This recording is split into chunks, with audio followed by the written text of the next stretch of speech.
صدقہ کی اتنی بڑی فضیلت ہے، پوری موت کو ٹال دیتا ہے صدقہ۔ تو پلیز اپنی زندگی میں اس چیز کو لے کر آئیں کہ جو خدا نے دیا ہے اس کو بانٹ کر کھانا ہے۔ آپ کے رزق میں خدا نے غریبوں کا حصہ رکھا ہے تو دیں نا، وہ آپ بانٹیں، آپ غریبوں کو دیں تاکہ اللہ آپ کو اور عطا کرے۔ اگر آپ نہیں دیں گے، سلائی لگا لیں گے نا اپنی پاکٹ کو، تو اللہ نے بھی نہیں دینا۔ میرے بھائی، میں اپنا ایک آپ کو واقعہ بتاتی ہوں کہ میں ایک دفعہ بازار گئی، مجھ سے ایک سوالی آیا، اس نے ظاہر ہے کہا کہ اللہ کے نام پہ کچھ دو۔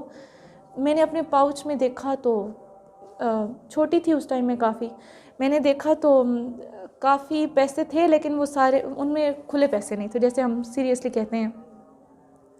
میں نے وہ پاؤچ واپس رکھ لیا۔ میرے ساتھ میرے بھائی تھے، میرے بھائی مجھے کہتے ہیں کہ اگر گن کر دو گی اللہ کی راہ میں تو پھر اللہ سے شکوہ نہ کرنا کہ مجھے کیوں کم دیا، وہ بھی گن کر ہی دے گا۔ جتنا ہو پاس اللہ کی رضا کے لیے دے دیا کرو، شام سے پہلے اس سے ڈبل آپ کے پاس آ جائے گا۔ بس بیلیو رکھو، خالصتاً جو عمل انجام دو وہ اللہ کے لیے انجام دو۔ صدقہ دو، چاہے جتنا بھی ہے ہاتھ میں آئے دے دو، وہ بھی تو ڈیزرونگ ہے نا، ان کا بھی تو دل کرتا ہے نا اچھی زندگی جینے کے لیے۔ آپ کے بچے برینڈ کانشیس ہیں، ان کے تن پہ کپڑا ہی نہیں ہے، تو ان چیزوں کا بیٹا خیال رکھیں، اپنی زندگی میں لے کر آئیں اس چیز کو، اچھی عادات اپنائیں۔ سیکنڈلی ہم حجاب کے بارے میں بات کریں گے۔ جو بچیاں ہیں جن سے میں نے کہا کہ ہم حجاب کا میں آپ کو بتاؤں گی، تو حجاب یہ ہے بیٹا کہ آپ کے فیس کور ہونا چاہیے، آپ کے بال نظر نہیں آنے چاہیے، آپ کی آستین یہ چیز کور ہونی چاہیے۔ سیکنڈلی جب آپ باہر جائیں یا نماز پڑھیں تو آپ کی ایڑیاں کور ہونی چاہیے۔ نبی پاک صلی اللہ علیہ وآلہ وسلم کا فرمان ہے کہ دوزخ کے بدترین درجہ میں ہوں گی وہ عورتیں جو پردہ نہیں کرتی۔ حضرت خدیجہ الکبریٰ علیہ السلام کا فرمان ہے کہ جو خواتین پردہ نہیں کرتی، میری بیٹی فاطمہ ان کی شفاعت نہیں کرے گی، میری بیٹی فاطمہ کا ساتھ ان کو نصیب نہیں ہوگا۔ انہوں نے فرمایا کہ عورت کا بہترین زیور ہے پردہ۔ مولا کائنات امام علی علیہ السلام نے فرمایا کہ جو عورت پردہ نہیں کرتی اس کا شمار ایسے ہے جیسے وہ میرے قتل میں شامل ہو۔ حضرت زینب سلام اللہ علیہا نے فرمایا کہ مجھے بازار شام میں اس قدر دکھ اور تکلیف نہیں ہوئی، اتنی تکلیف نہیں ہوئی جتنی اب میں اپنے ماننے والوں کو دیکھوں، ماننے والے بچیوں کو دیکھوں اور وہ باپردہ نہ ہوں تو تکلیف ہوتی ہے۔ اتنی مجھے بازار شام میں بھی تکلیف نہیں ہوئی۔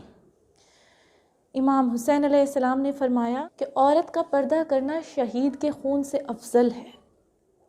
ٹھیک ہے بیٹا، تو آئی ہوپ کہ آپ کو صدقہ اور حجاب کے بارے میں آج جو میں نے بتایا آپ اس پہ ضرور امپلیمنٹ کریں گے، ضرور اپنی زندگی میں صدقہ کو لے کر آئیں گے، حجاب کو لے کر آئیں گے۔ اللہ نے سب کو بال دیے ہیں، سب کو آنکھیں دی ہیں، ناک دیا ہے، ہاتھ دیے ہیں، پاؤں دیے ہیں، تو پھر کیوں آپ اتنا شو آف ان کا کر رہے ہیں؟ کوئی حق نہیں بنتا نا۔ اگر ابھی آپ کر رہے ہیں اور بعد میں کہتے ہیں کہ سدھر جائیں گے، تو بعد میں کب سدھر جائیں گے؟ زندگی ایک بار ملی ہے، اس کو جیو، اس کو اچھے سے جیو، لیکن اپنے آپ کو کھلونا نہیں بناؤ۔ اپنے آپ میں نے ایک جگہ پڑھا تھا کہ عورت اگر چاہتی ہے کہ خوبصورت نظر آئے تو اسے چاہیے کہ وہ نہ نظر آئے۔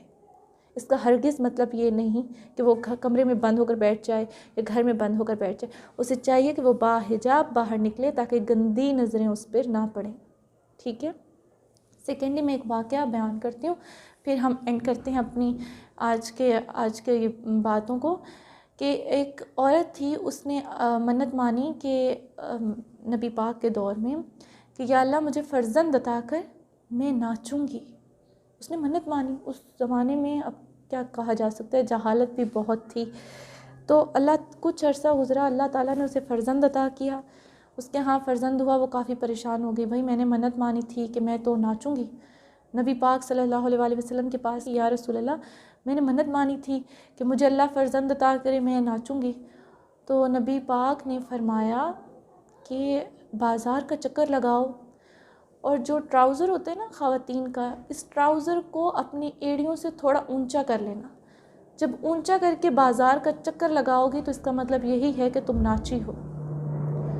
ٹھیک ہے بیٹا، اپنے حجاب کا خیال رکھیں، اپنا خیال رکھیں، خود کو گندی نظروں سے بچائیں، اپنے آپ کو ڈھانپ کر رکھیں. اللہ پاک آپ سب کو اپنی حفظ و امان میں رکھے.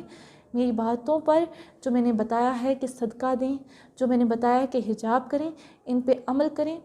اللہ پاک بھی راضی ہو اور آپ خود بھی اطمینان قلب محسوس ہو. اپنا ڈھیر سارا خیال رکھیے گا. انشاءاللہ ہم ملتے ہیں کل کی ویڈیو میں. خدا حافظ.